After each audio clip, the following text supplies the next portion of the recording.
mwiriwe canke mwaramutse umwe wese bivanye n'ahatumbereye.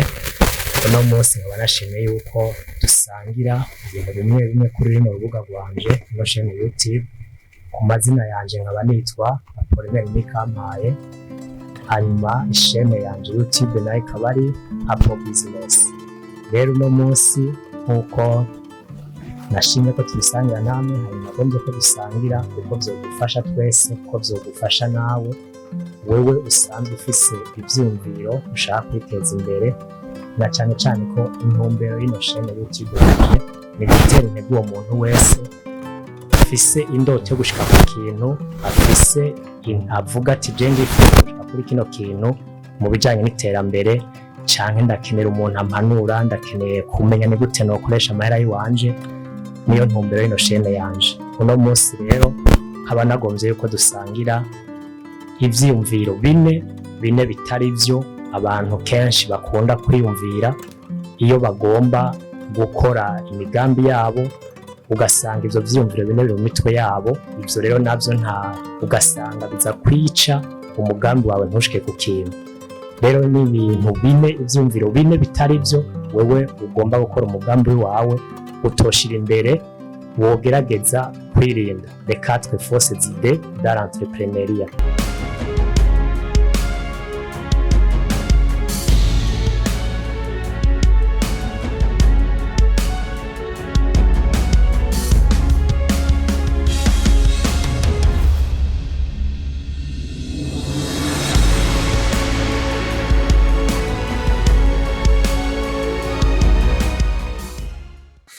Iya mbere tugire ko iya mbere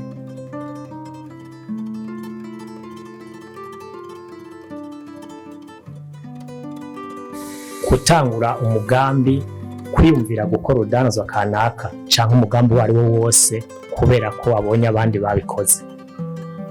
Akenshi iyo ukora ikintu kubera abandi babikoze biragoye gushika ku iterambere, kubera ko ntaba ari wewe, uba ari bishobisho, uba ari uko naka yarakoze. Umutantine wanje nabonye ariko arakora business kanaka, mwene wacu, none nanje mbona ko nokora.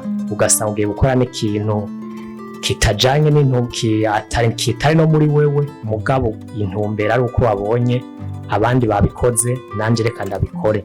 Ico ciyumviro rero nico kugwanya. Wewe ugomba kwiteza imbere, ugomba gutanguza umugambi kanaka, ugakoresha ivyumviro bikurimwo, ugakoresha umugambi wiyumvamwo, ukanabona yuko hageze wenyene ko uva hasi ugakora ikintu kanaka utaravye ngo abandi barabikoze. Kuko abo bandi barabikoze barazi ko babiteguye, barateguye umugambi wabo neza, ntawe barabiye ko. Wowe nawe urabiye ku bandi, ntiyari n'intumbero, ntiyari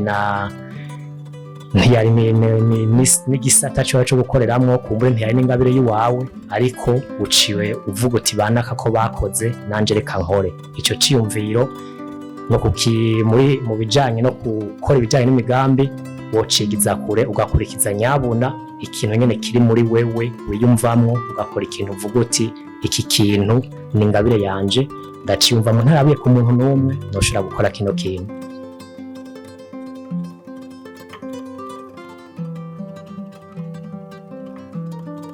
Ikindi kintu ca kabiri ushobora gukora, kwirinda mu gihe uri gutegura umugambi wawe, mu gihe ugomba kwiteza imbere, mu gihe ugomba gukora umugambi kanaka wo kuzanira inyungu, kwiyumvira ko uzotunga mu minsi mike.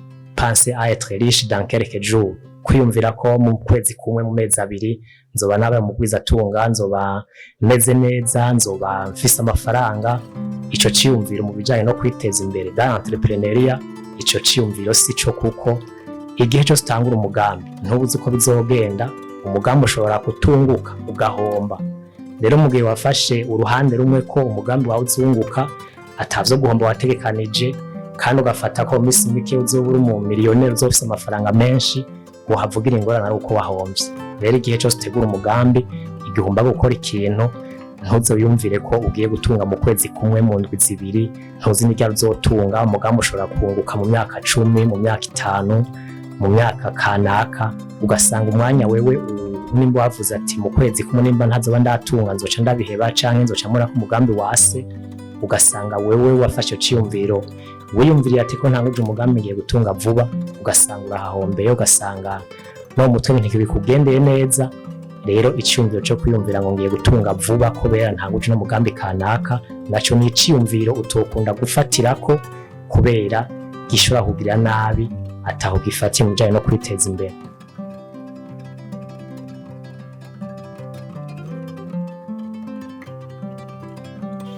Ikindi ciyumviro ca gatatu kitari co utuhagararako mu bijanye no kwiteza imbere ni kwiyumvira ko tukavuga uti diplome yanje izomfasha, mon diplome me servira dans l'entrepreneuriat. Nivyo diplome ni ikintu gikomeye, diplome irafasha, diplome iratuma umuntu ashika ku kintu atoshikako, ariko ntiwoyifata nk'uko iyo diplome izogufasha muri entrepreneuria. Nimba wize nk'igifaransa ugaca uja muri entrepreneuria, si diplome, ugaca uja muri entrepreneuria ukavuga uti jewe ngiye korora inkoko, ngiye korora inkwavu, ngiye kudandaza amatelefone, ngiye kudandaza impuzu. Iyo diplome nta kintu kirekire izogufasha uhagaze kuri diplome, ngo diplome ko mfise diplome ngo nzoca ngo ntera imbere. Ntibisigura aho gufita diplome bingana no guca utera imbere.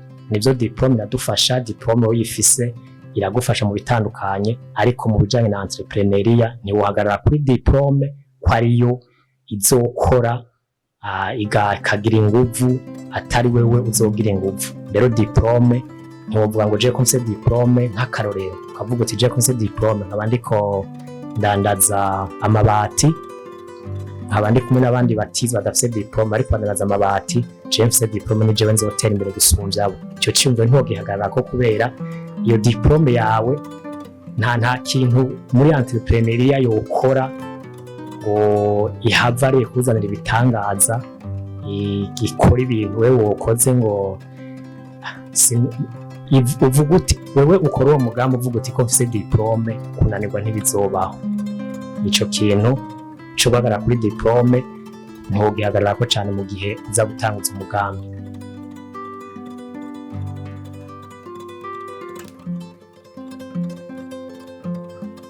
Ikindi ciyumviro ca kane wogerageza ku kibi abantu baja gukora imigambi yabo bakunda guhagararako, ariko atari ico naco ku bwanje, atari ico kuvuga uti ngiye kuba umumiliyarderi, sofe de la fortune, kavuga uti jewe mu mwaka umwe nzoba ndi miliyarderi, mu myaka ibiri nzoba ndi naka, nzoba ndi umuntu yanditse izina mu vy'ubutunzi. Ico ciyumviro sico muri entrepreneuria, ntiwogihagararako kuko nkuko twabibonye wewe umugambi ukiwutanguza, umugambi ushobora guhomba, amahera watanguje ugasanga yose arahezeyo, ntayo ukuyeyo, ntayo usubiye gukorako. Niyo mpamvu tovuga uti jewe ngiye kuba umumiliyarderi. Kare twabonye ko ushobora kuvuga uti mu minsi mikeya nzoba ndi umumiliyarderi, ushobora kuvuga ati umwaka umwe nzoba ndi umumiliyarderi. Aha naho no kuvuga ko uba wafashe ko wewe utazosubira gukena. Nimba wari ukenye, nimba ata amafaranga wari ufise, nimba utari ufise ikintu uvuga uti jewe ndabuze ico mfashisha umuryango, ndabuze ico nifashisha, ndabuze uko nkora imigambi, ugaca uvuga uti ko ntamwe n'umugambi ngiye kuba miliyarderi.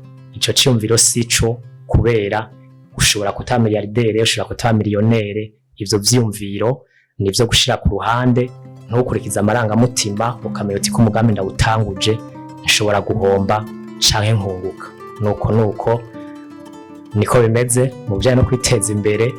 Ntiwohava uvuga uti jewe ibi ni ivyumviro bine ngomvye ko dusangira namwe. Ivyumviro bishobora kuba vyinshi, ariko uno munsi nashimye ko dusangira bino vyumviro bine wogerageza kudakurikiza mu gihe ukora umugambi.